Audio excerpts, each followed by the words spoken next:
The scent of expensive cologne and judgment filled the air at La Maison, my father's favourite restaurant where he insisted on hosting his 60th birthday celebration.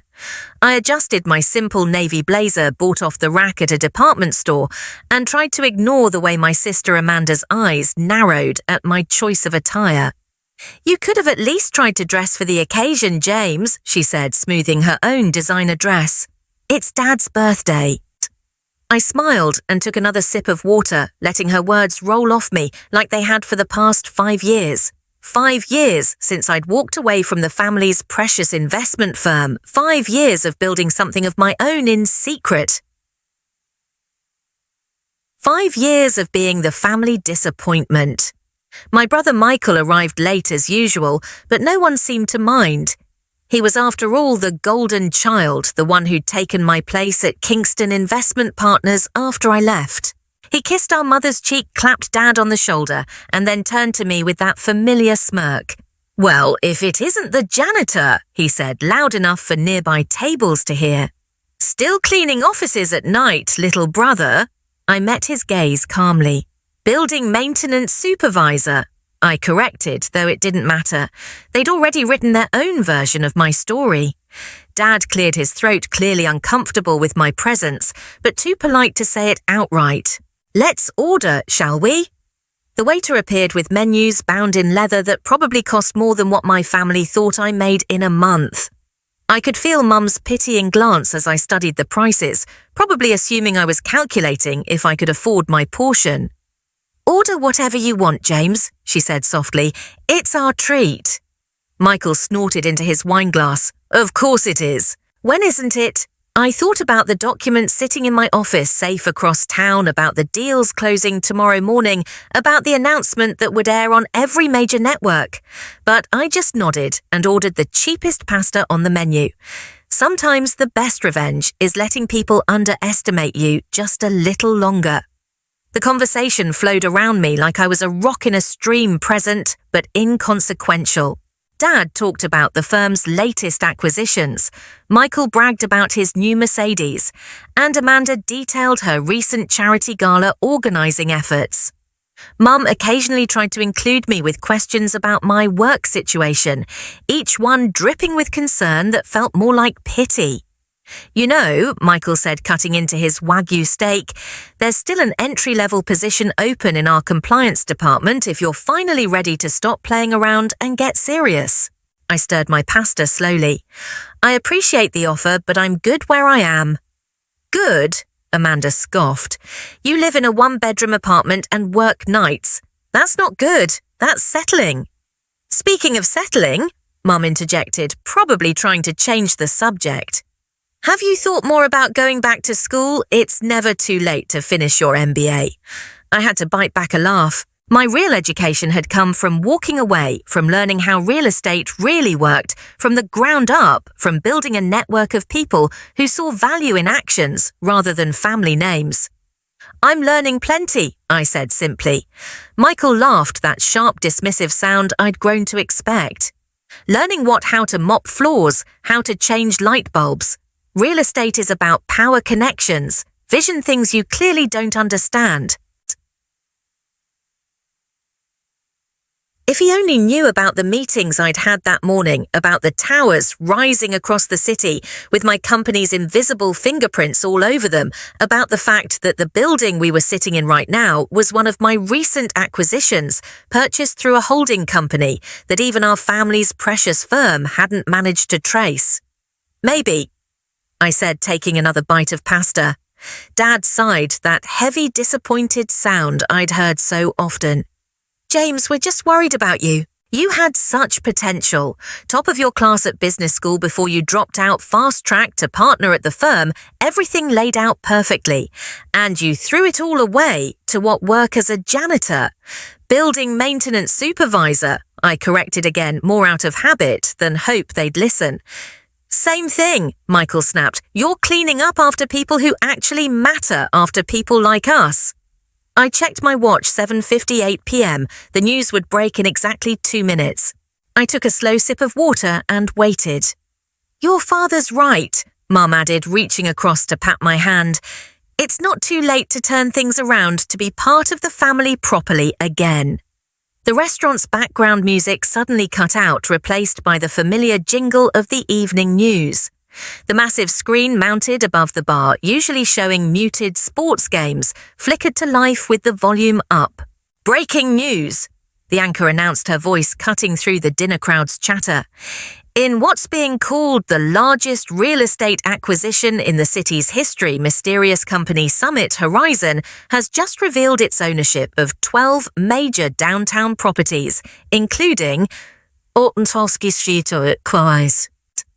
I watched my family's faces as the list scrolled across the screen, each property worth hundreds of millions, each one acquired quietly over the past 5 years while they thought I was just scrubbing floors and changing light bulbs. "Who the hell is Summit Horizon?" Michael demanded, pulling out his phone. "How did we miss this?" I set down my fork and waited for the next part. The anchor continued. And in a surprising revelation, Summit Horizon's CEO has been announced as James Kingston, who reportedly built the billion-dollar empire while working as a building maintenance supervisor. The silence that fell over our table was absolute. 5 sets of eyes turned to me in perfect synchronization. I dabbed my mouth with a napkin and finally allowed myself a small smile. "Anyone want dessert?" I asked quietly. "I own the restaurant, so it's my treat." The look on Michael's face was worth every night I'd spent learning the real estate business from the ground up, worth every condescending comment, worth every family dinner where they treated me like a cautionary tale. Dad's hand shook as he reached for his wine glass. "James," he started, but for once he seemed to have no words. I stood slowly straightening my department store blazer. "I should go. I have an early meeting tomorrow. We're acquiring another property." I paused, then added, "Actually, it's one your firm has been trying to buy for months. Better luck next time, Michael." As I walked toward the door, I could hear the whispers starting, could feel the ripple of recognition spreading through the restaurant as other diners connected the news announcement to the scene they'd just witnessed. I stopped at the host stand and handed the maitre d' my card. "The Kingston party's bill is on me," I said loud enough for my family to hear. "Make sure they get whatever they want for dessert. After all," I glanced back at their stunned faces, "family takes care of family, right?" The morning after Dad's birthday dinner, I sat in my real office, not the maintenance supervisor's closet I'd used as cover, but the top floor of Summit Tower. Floor-to-ceiling windows offered a panoramic view of the city I'd quietly been reshaping for the past 5 years. My phone hadn't stopped buzzing since last night. 27 missed calls from Michael, 15 from Amanda, 43 from Dad, 19 from Mum, and exactly 156 text messages, each one more desperate than the last. I scrolled through them while sipping my morning coffee, the same brand I'd been drinking when I worked nights. Old habits die hard. "James, we need to talk." Dad, "How could you keep this from us?" "Mum, this is a joke, right?" "Michael, call me back immediately." Amanda, the last one had come just minutes ago. "Family emergency meeting at the firm, 9:00 a.m, be there, Dad." I checked my watch, 8:57 a.m. They'd be gathering now in the Kingston Investment Partners conference room, probably expecting me to come running at their summons like I used to. Instead, I turned to my laptop and opened the video conference app. At exactly 9:00 a.m, I sent them a link. My phone rang immediately.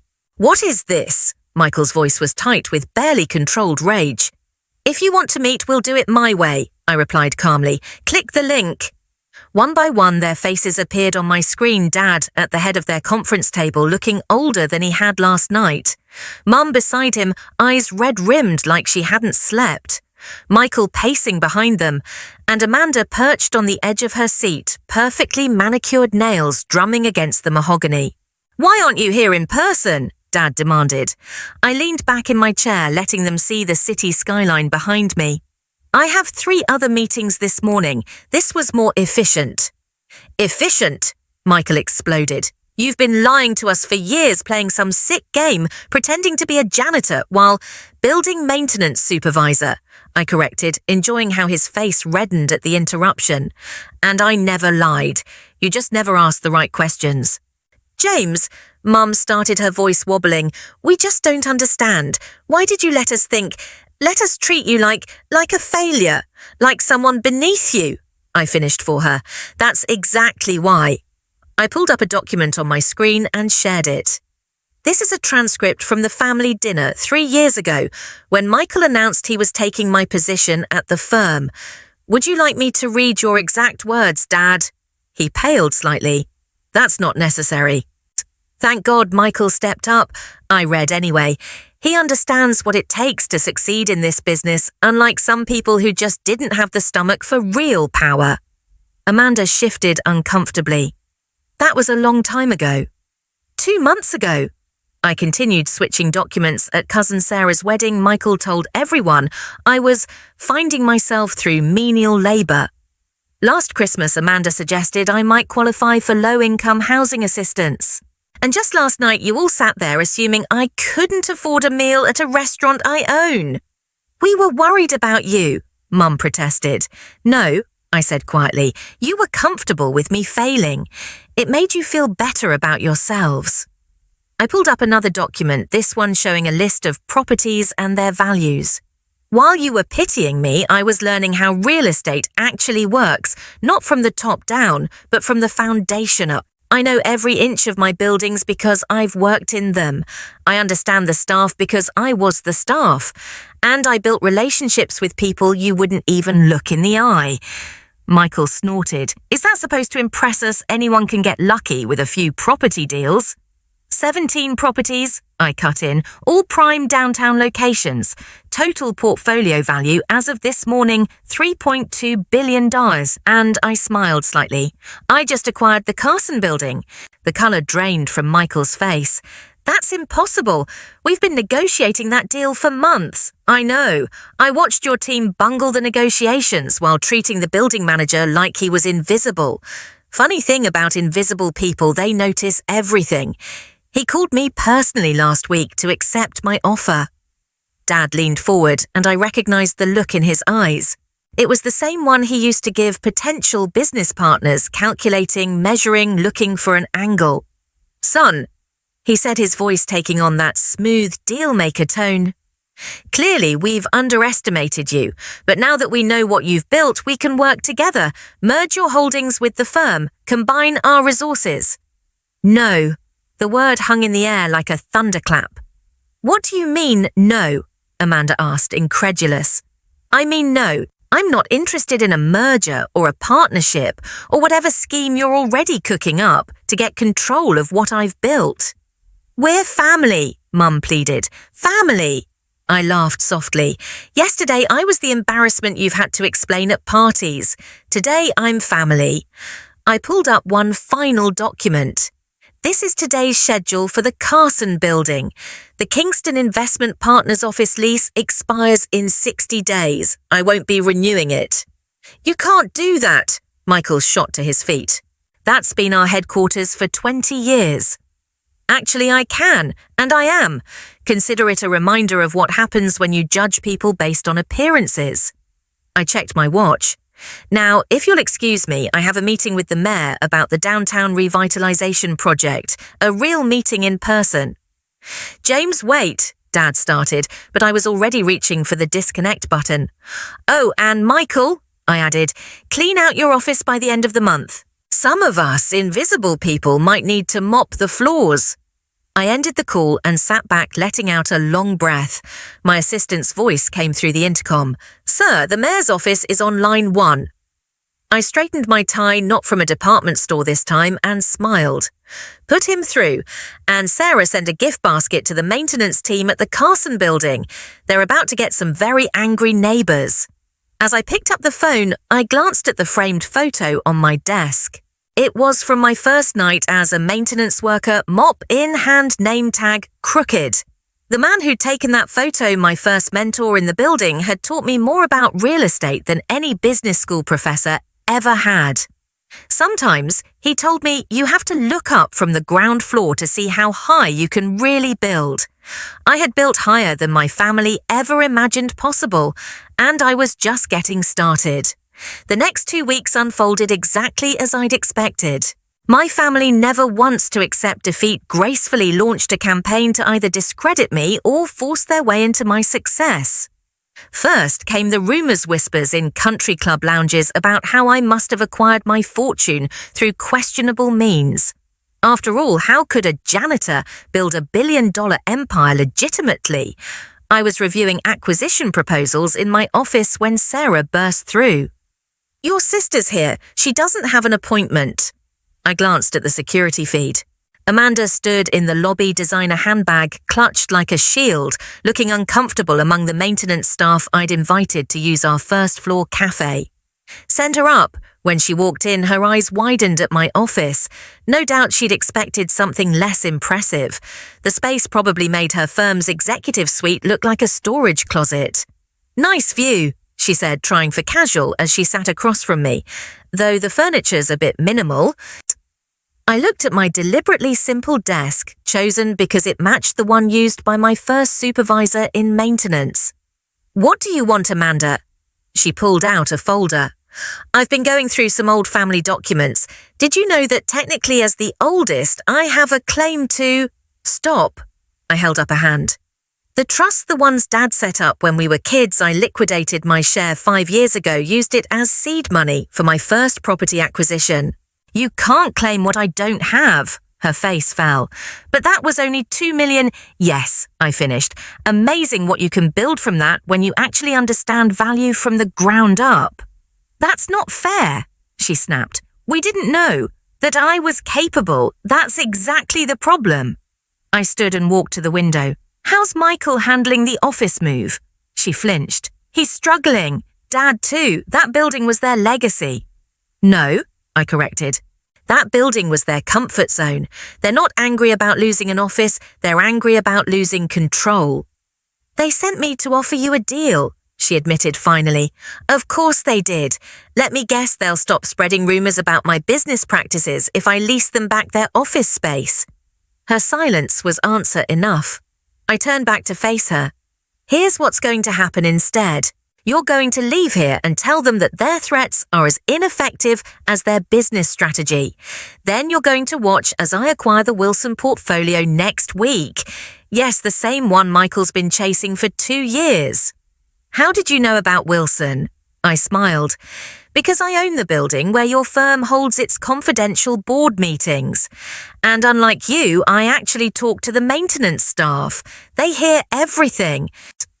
Just then, my phone buzzed, a text from my head of security. "Michael Kingston attempting to access lower-level archives." "Right on schedule. Excuse me," I said to Amanda. "I have to deal with something.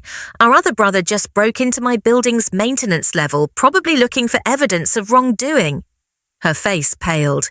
"How did you—" "Cameras everywhere. Would you like to join me? It should be enlightening."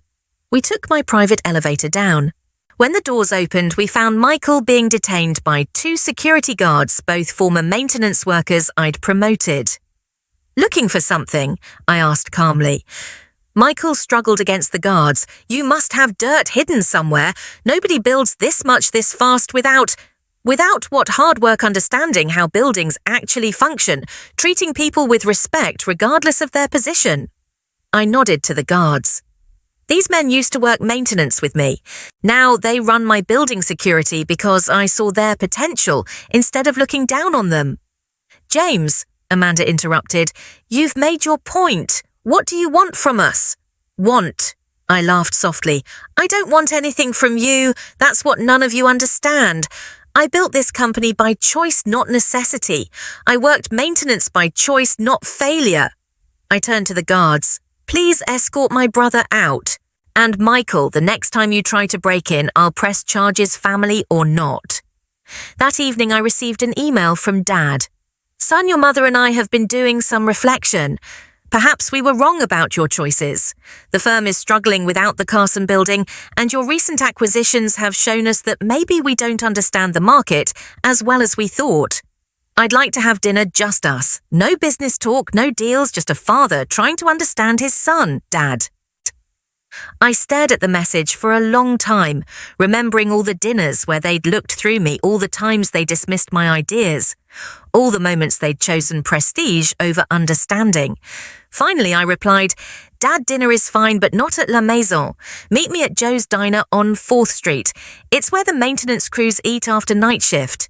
If you want to understand me, start by understanding them. And come alone. No Michael, no Amanda, no hidden agendas, James."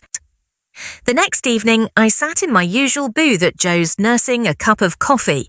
The door chimed and Dad walked in, looking completely out of place in his bespoke suit. The regular customers, maintenance workers, security guards, cleaning staff all looked up briefly before returning to their meals. Dad slid into the booth, clearly uncomfortable. "Interesting choice of venue." "This is where I learned my most valuable lessons about real estate," I said. "Not in business school, not at the firm. Here, listening to the people who keep buildings running." He picked up the laminated menu, probably the first non-fine dining menu he'd touched in decades. "I don't understand why you did it this way. Why not just tell us, would you have listened?" I asked quietly. "Or would you have tried to control it, shape it into your version of success?" He was quiet for a long moment. "We thought we were protecting you." "No," I said firmly. "You thought you were protecting your image of what success should look like. You never asked what I wanted to build." The waitress came over, Maria, whose daughter I'd helped put through college with a scholarship from my foundation. "The usual, James?" she asked with a warm smile. "Thanks, Maria. How's Jessica doing at law school?" "Top of her class," she beamed. "Those books you sent really helped." After she left, Dad stared at me. "You know their names, their stories." "I know everyone's names, their stories, their potential. That's why I succeeded where you and Michael failed. You see buildings as assets, I see them as communities." Dad looked around the diner with new eyes, finally seeing what I'd seen years ago. "Teach me," he said suddenly. I raised an eyebrow. "Teach you, not about business, not about real estate. Teach me how to see what you see." For the first time in years, I heard genuine humility in his voice. "Okay," I said slowly, "but we start from the ground up, literally. Tomorrow morning, 500 a.m., meet me at the Carson building. Wear comfortable shoes." "What are we doing at 500 a.m.? I smiled. "Walking through the building with the maintenance crew. If you want to understand my success, you need to understand where it really started." As we finished our coffee, I noticed Maria bringing over a piece of pie, my usual end-of-meal order. "Add his to my tab," Dad said quickly, reaching for his wallet. "No need," Maria replied. "James owns the diner. Has for 3 years. Never changed a thing, just made sure we all had health insurance and a stake in the business." Dad set down his fork, finally understanding. I hadn't just built buildings, I'd built relationships, trust, and communities. "I'm sorry," he said quietly, "for not seeing you, really seeing you." "I know," I replied. "That's why tomorrow we start with open eyes. But Dad, this isn't about taking over my company or merging assets." "Then what is it about?" "Learning that success isn't just about what you own, it's about what you build and who you build it with." As we left the diner, Dad looked up at the skyline, my skyline. "You know," he said thoughtfully, "I never really looked up from my office until now." I smiled. Sometimes you have to start at the bottom to truly understand the view from the top. The next morning, when Dad arrived at the Carson building at 500 a.m., he found me already there, dressed in my old maintenance uniform, helping the crew start their day. The look of surprise on his face was priceless, but the lesson was clear, true. Power isn't about titles or corner offices. It's about understanding every level of what you build, respecting everyone who helps build it, and never forgetting where you started. Even now, years later, I still keep my old maintenance uniform hanging in my office, not as a reminder of where I came from, but as a reminder of who I really am, someone who built success from the ground up.